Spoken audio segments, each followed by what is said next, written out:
Interminable, attente. On va tout de suite aller prendre, le pouls du côté, israélien. On retrouve à Tel Aviv notre envoyé spécial Karim Yayaoui. Bonjour Karim.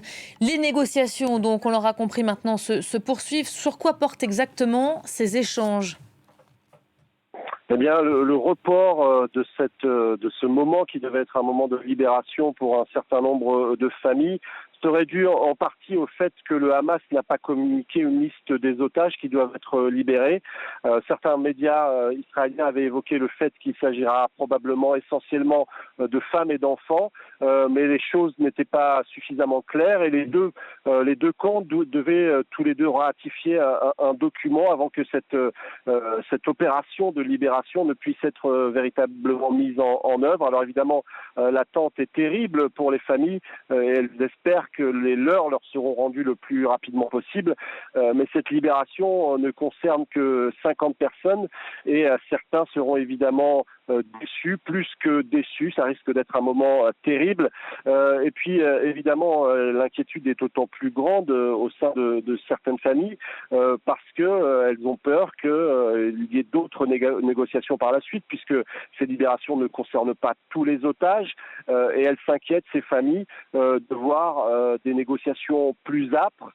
Il faut aussi rappeler que pour ceux qui seraient amenés à rester dans la bande de Gaza, c'est évidemment des jours et des jours de danger supplémentaires.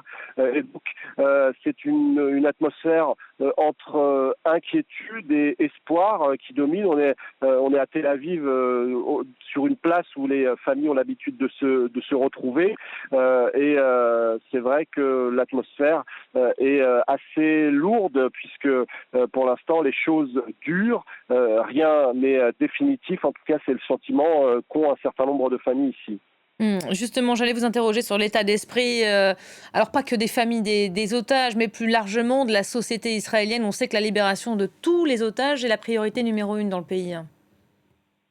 C'est vrai, c'est la priorité numéro 1 dans le pays et c'est vrai qu'on a vu ces familles de plus en plus vocales, de plus en plus claires à l'égard du gouvernement israélien qui, immédiatement après le 7 octobre et cette terrible attaque du Hamas, avait d'abord expliqué qu'il allait anéantir le Hamas et qu'il allait ramener les otages, tous les otages, et qu'il n'y aurait pas de négociation pour finalement un retour progressif des otages. Mais finalement, c'est ce vers quoi on s'est finalement dirigé parce que la pression était énorme sur Benyamin Netanyahou et que cette question des otages a fini par dépasser un peu tout le reste. En tout cas, ici en Israël, c'est le sujet primordial. Les drapeaux sont partout, les photos des otages sont partout.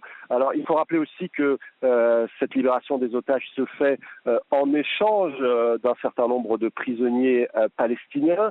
On a pu s'entretenir notamment avec une femme dont la fille est prisonnière depuis plusieurs années et qui sera peut-être libérée. Et elle nous a fait part évidemment de son soulagement.